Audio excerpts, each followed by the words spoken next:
पर्यावरण प्रदूषण के बारे में हम पढ़ेंगे और पर्यावरण प्रदूषण में हम पढ़ेंगे कि पर्यावरण प्रदूषण किसे कहते हैं, कितने प्रकार का होता है, ठीक, पर्यावरण प्रदूषण होता क्या है, किस तरह से ये फैलता है, कौन कौन से ऐसे प्रदूषक होते हैं जिनकी वजह से पर्यावरण प्रदूषण हो रहा है। ठीक है, तो पहले समझते हैं हम पर्यावरण प्रदूषण किसे कहते हैं। देखो, अनुपयोगी और आवश्यकता से अधिक पदार्थों का पर्यावरण में पाया जाना, यानी जल में भी अगर कोई चेंजेस आ रहा है, आपको पता है जल का पीएच मान 7 होता है, जो क्या माना जाता है, शुद्ध जल माना जाता है। अगर इसमें कोई परिवर्तन आता है किसी प्रकार से, जो नाली का पानी, गंदी नाली का पानी या सीवेज वगैरह का पानी मिक्स होता है, तो वो क्या माना जाएगा, वो भी पोल्यूशन का हिस्सा माना जाएगा। ठीक है, रेडियो एक्टिव पोल्यूशन, जितनी भी किरणें होती है, जितने भी हम न्यूक्लियर जितने भी विस्फोट होते हैं, वो सारी चीजें वहां से क्या निकलता है, न्यूक्लियर किरणें निकलती है, जिसकी वजह से भी पोल्यूशन फैलता है, आपको ध्यान रखना है। तो इसी तरह से हम बोल सकते हैं कि पर्यावरण में किसी भी तरीके का जो चेंजेस होता है, बदलाव होता है, उसी को प्रदूषण माना जाता है। ये इंसान की वजह से होता है। ठीक है, देखो कितने प्रकार के मुख्य रूप से देखा है, जैसे वायु प्रदूषण होता है, जल प्रदूषण होता है, मृदा प्रदूषण होता है, हम अच्छे से इनके बारे में डिस्कस करेंगे। ठीक है, रेडियो एक्टिव पोल्यूशन भी होता है, ध्वनि प्रदूषण भी होता है। अब आप समझ लेते हैं कि पोल्यूटेंट क्या होता है, प्रदूषक किसे कहा जाता है। जिनकी वजह से प्रदूषण होता है उन्हें पोल्यूटेंट कहा जाता है। जैसे लाइक बात करें हम कार्बन मोनोऑक्साइड, हम वाहन चलाते हैं तो वाहन से क्या निकलता है, कार्बन डाइऑक्साइड निकलता है, SO2 निकलता है और कार्बन मोनोऑक्साइड निकलता है। तो ये क्या है, ये क्या है, हम बोल सकते हैं इसको पोल्यूटेंट है, ये प्रदूषक है, इसे क्या माना जाएगा, प्रदूषक माना जाएगा। ठीक है, CO2 भी निकलता है, आपको पता है जो लावा होता है ना ज्वालामुखी का, उससे CO2 का उत्सर्जन होता है। जितनी भी गाड़ियां होती है, डीजल गाड़ियां, पेट्रोल गाड़ियां, उनसे भी CO2 निकलता है। तो ये हुआ क्या, ये प्रदूषक हो गया। ठीक है, तो ये प्रदूषक होते हैं, जैसे SO2 होता है, ये भी प्रदूषक होता है। ठीक, O3 जो ग्राउंड ओजोन, सतह पर अगर ओजोन पाई जाएगी तो वो प्रदूषण का हिस्सा मानी जाएगी। ठीक है, ध्यान रखिएगा। और यदि समताप मंडल में ओजोन पाई जाएगी तो वो सूर्य से आने वाली पराबैंगनी किरणों से हमारी रक्षा करती है, तो वो अच्छी मानी जाती है। ठीक है, और ये हमारे लिए नुकसानदायक है, आपको ध्यान रखना है। ये कैसे निर्मित होती है हम इसमें डिस्कस करेंगे, है ना। NO2 की बात करें तो NO2 जो होती है ना, औद्योगिक गैस मानी जाती है। ये औद्योगिक इंडस्ट्री, जितने भी कारखाने होते हैं, फैक्ट्री होते हैं, वहां से निकलती है। और PB वगैरह लेड होते हैं, जो पेट्रोल पंप वगैरह, वहां से भी PB का उत्सर्जन होता है। जितने भी पेट्रोल वगैरह में लेड वगैरह पहले डलता था, है ना, कुछ धातुएं होती है, उनसे भी लेड का उत्सर्जन होता है, जो भारी धातुएं। ठीक है, जो क्या माने जाते हैं, ये प्रदूषक माने जाएंगे, यानी जिनकी वजह से प्रदूषण होगा वो प्रदूषक होगा। ठीक, और पर्यावरण में जो चेंजेस आएगा, जो बदलाव आएगा, वो प्रदूषण माना जाएगा। देखिए, अगर हम बात करें कि पोल्यूटेंट यानी प्रदूषक कितने प्रकार के होते हैं, ये नेचर के आधार पर देखा जाए तो 2 टाइप के होते हैं। एक तो होता है प्राइमरी पोल्यूटेंट, दूसरा होता है सेकेंडरी। ठीक, प्राइमरी का मतलब होता है ऐसे प्रदूषक जो जिस अवस्था में पाए जाएंगे उसी अवस्था में प्रदूषण फैलाते हैं, उसी अवस्था में प्रदूषण पैदा करते हैं। जैसे लाइक हम बात करें, CO2 जिस अवस्था में होता है वो उसी अवस्था में ग्रीन हाउस इफेक्ट करता है। ग्रीन हाउस इफेक्ट क्या होता है, हरित गृह प्रभाव गैस, है ना। हरित गृह प्रभाव की वजह से क्या हो रहा है, लगातार ग्लोबल वार्मिंग बढ़ रहा है। हम आगे पढ़ेंगे, मैं आपको बताऊंगा ग्रीन हाउस इफेक्ट के बारे में।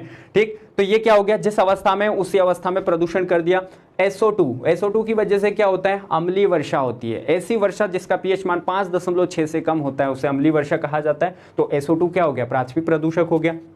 NO2 की वजह से भी क्या होता है, ये भी औद्योगिक गैस मानी जाती है। उद्योग इंडस्ट्री, जितने भी कारखाने होते हैं, फैक्ट्रियां होती है, वहां से इसका उत्सर्जन होता है। तो ये भी क्या, अम्लीय वर्षा के लिए जिम्मेदार है। ठीक, जिससे हमें स्किन कैंसर जैसी समस्याओं का सामना करना पड़ता है। DDT एक प्रकार का कीटनाशक माना जाता है। ठीक है, डाइक्लोरो डाइफिनाइल ट्राइक्लोरो इथेन, ये भी नष्ट नहीं होता।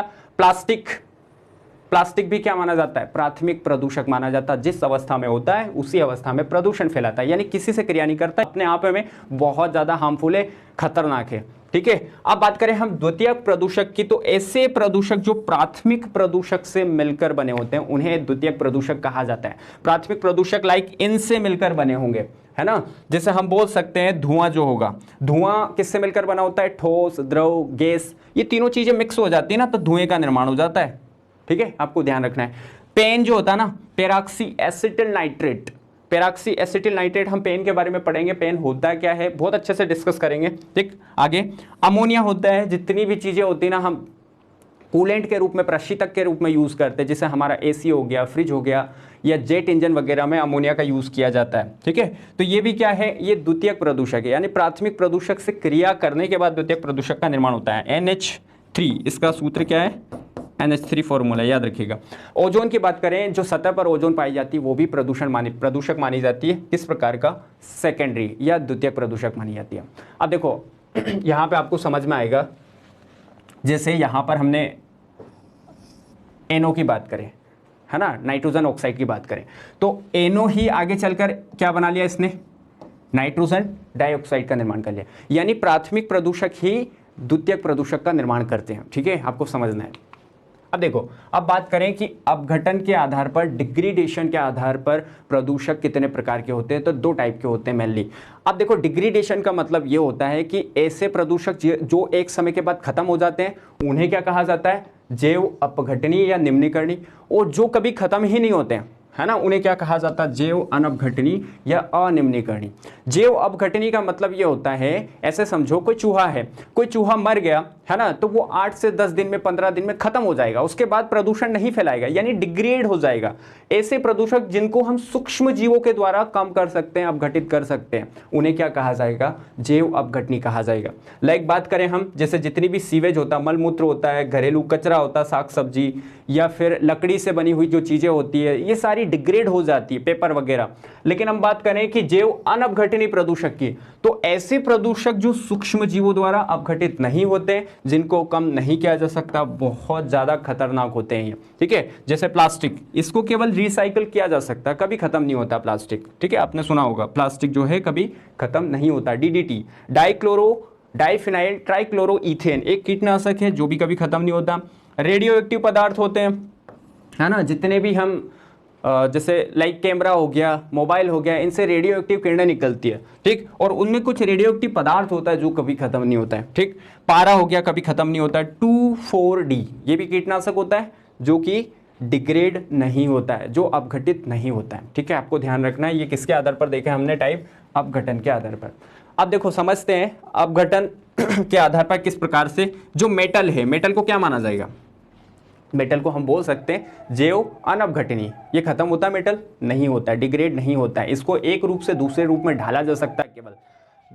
प्लास्टिक की बात करें, प्लास्टिक भी कभी खत्म नहीं होता है, तो अनअपघटनीय प्रदूषक हो गया। ऑर्गेनिक चीजें जो होती है, जैसे केले का छिलका हो गया, सेब हो गया, ये सब्जी वगैरह के जो कतरन होती है, ये चीजें क्या होगी? एक समय के बाद नष्ट हो जाती है, खत्म हो जाती है। ठीक है, पेपर वगैरह ये भी नष्ट हो जाते हैं, यानी ये दोनों क्या माने जाएंगे? ये जैव अपघटनीय माने जाएंगे,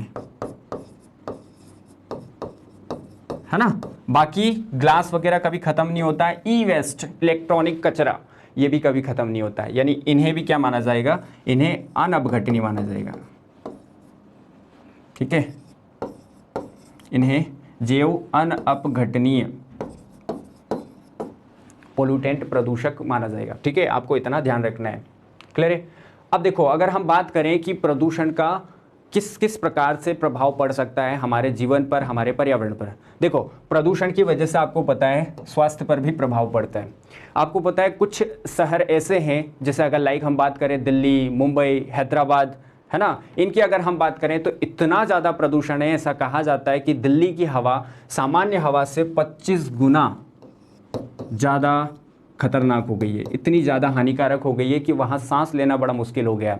ठीक है, वहाँ के जो लोग हैं उनकी जीवन प्रत्याशा घट रही है। ठीक है, वहाँ के लोगों की जीवन प्रत्याशा घट रही है, ऐसा बोला जाता है। WHO की रिपोर्ट के अनुसार 2019 में ऐसा कहा गया कि दिल्ली वासियों की जीवन प्रत्याशा कितनी घट रही है? लगभग 17 साल घट रही है ना। वो किसकी वजह से हो रहा है? खतरनाक वायु प्रदूषण की वजह से हो रहा है, उसमें पाए जाने वाले PM2.5 की वजह से हो रहा है। PM2.5 क्या होता है मैं आगे बताऊंगा आपको। ठीक है, जितनी भी पराली वगैरह जलाते हैं इनसे PM2.5 छोटा कण होता है, बाल से भी, बाल का 3% हिस्सा मान लो, इतना छोटा होता है PM2.5। ये बहुत ज़्यादा हानिकारक होता है, खतरनाक होता है, जो आपकी बॉडी के लिए बहुत सारी बीमारियां पैदा कर देता है। लंग्स में जमा हो जाता है ना, ब्लड के अंदर ही क्लोटिंग बना देता है, बाद में फिर क्या हो जाता है? ब्लड कैंसर की समस्या सामने आती है। अब देखो, आर्थिक प्रभाव किसी न किसी तरीके से बिल्कुल पड़ रहा है। आपको पता है प्रदूषण की वजह से भी दिल्ली गवर्नमेंट को लॉकडाउन की घोषणा करनी पड़ी थी। है ना। 2019 में लॉकडाउन की घोषणा करनी पड़ी थी, इतना ज़्यादा प्रदूषण हो गया था कि जितने भी स्कूल कॉलेज होते हैं, कार्यालय होते हैं, सबको बंद करना पड़ा था। तो वायु प्रदूषण या प्रदूषण एक बड़ी समस्या है, ठीक है। इसकी वजह से आर्थिक प्रभाव भी पड़ता है। आपको पता है लॉकडाउन की वजह से जितनी भी कामकाज होते हैं सारे रुक जाते हैं, जिससे हमारा इकोनॉमी जो है लगातार गिरता चला जा रहा है। सामाजिक प्रभाव पड़ता है ना। समाज में बहुत सारी जो है कुरीतियां जन्म लेती है बाद में, ठीक। अब बात करें हम पर्यावरण प्रभाव, तो बिल्कुल पर्यावरण प्रभाव बिल्कुल पड़ेगा।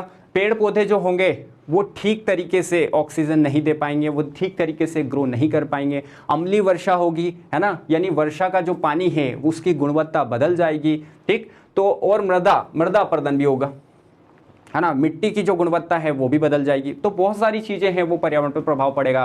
और ग्रीन हाउस इफेक्ट बढ़ेगा, जिससे क्या होगा, ग्लोबल वार्मिंग, है ना, ग्लोबल वार्मिंग होगा। वैश्विक तापमान यानी पृथ्वी का तापमान सामान्य से ज़्यादा बढ़ जाएगा, जिससे क्या होगा, ग्लेशियर पिघलेंगे।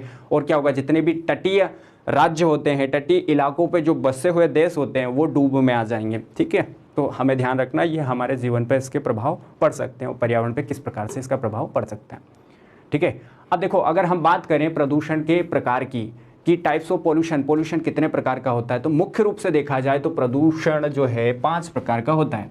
बात करें हम वायु प्रदूषण, है ना, तो वायु प्रदूषण का मतलब होता है वायु की गुणवत्ता में कोई भी बदलाव आएगा, किसी भी तरीके का चेंजेस होगा तो वायु प्रदूषण का हिस्सा माना जाएगा, ठीक है। अब देखो, बात करें जल प्रदूषण, आज जितनी भी चीज़ें हैं, जितना भी मलमूत्र वगैरह जो भी होता है, सीवेज लाइन है, दुनिया भर की चीज़ें सब पानी में जा रही है ना। औद्योगिक अपशिष्ट वगैरह सारी चीज़ पानी में मिक्स हो जाती है, और वही पानी क्या होता है, जल के अंदर हमारी पृथ्वी के अंदर समाहित हो जाता है और हम उसी पानी को पीते हैं, फिर हमें बहुत सारी बीमारियां होती है, ठीक। अगर बात करें मृदा प्रदूषण, है ना, मिट्टी की गुणवत्ता लगातार बदलती जा रही है ना। नदियां जो है अपना रास्ता चेंज कर लेती है, जिसकी वजह से क्या होता है, बड़े बड़े बीहड़ों का निर्माण हो रहा है। और वही बीहड़ क्या होता है, ना तो आप फसल उत्पादन कर सकते हो उसमें, और डाकुओं का आश्रय स्थल रह जाता है। आपको पता है चंबल वाला जो क्षेत्र है वहाँ सबसे बड़े बीहड़ पाए जाते हैं, मध्य प्रदेश के चंबल जो नदी है उसके क्षेत्र में, जो चंबल घाटी का जो क्षेत्र है, भिंड, मुरैना, श्योपुर वाला, ठीक है, वो मृदा प्रदूषण के अंतर्गत रखा जाएगा उसको, ठीक। अगर बात करें हम रेडियोधर्मी प्रदूषण, ये प्रदूषक ऐसे होते हैं, या रेडियोधर्मी प्रदूषण ऐसा होता है, सबसे खतरनाक होता है, ये दिखाई नहीं देता लेकिन ऐसा प्रदूषक होता है, ऐसा बोल सकते हो आप। ये अदृश्य हत्यारा माना जाता है इसको, रेडियोधर्मी प्रदूषण को। रेडियोधर्मी प्रदूषण 1000 से 20,000 सालों तक रहता है। हमारे दुनिया में बहुत सारी घटनाएं घटी, मिथाइल आइसोसाइनेट लीक हुई थी भोपाल में, है ना, 1984 में। फिर एक चेरनोबिल घटना हुई थी, ठीक है, फुकुशिमा वगैरह घटना भी हुई थी। बहुत सारी घटनाएं हुई थी जो क्या है, रेडियोधर्मी प्रदूषण का हिस्सा मानी। न्यूक्लियर पदार्थ जो होता है, नाभिकीय पदार्थ लीक हो जाने के कारण रेडियोधर्मी प्रदूषण फैलता है, ठीक है। तो ये सारे प्रदूषक होते हैं। एक होता है ध्वनि प्रदूषण। ध्वनि जो होती है ना, उसकी गुणवत्ता में जो भी बदलाव आता है, ऐसी ध्वनि जो हमें सुनने में अच्छी ना लगे, चाहे वो धीरे आ रही है चाहे वो तेज आ रही है, इसका मतलब क्या हुआ, that is part of pollution. वो प्रदूषण का भाग मानी जाएगी, प्रदूषण का हिस्सा मानी जाएगी, ठीक है। तो हमें ध्यान रखना है, इतने प्रदूषण के प्रकार होते हैं। हम प्रदूषण में समझेंगे वायु प्रदूषण के बारे में। वायु प्रदूषण कैसे फैलता है, वायु प्रदूषण किस प्रकार से होता है, ठीक है, कितने टाइप का होता है, कौन कौन सी गैसें हैं जो वायु प्रदूषण का हिस्सा मानी जाती है। आज मूवी जब स्टार्ट भी होती है ना,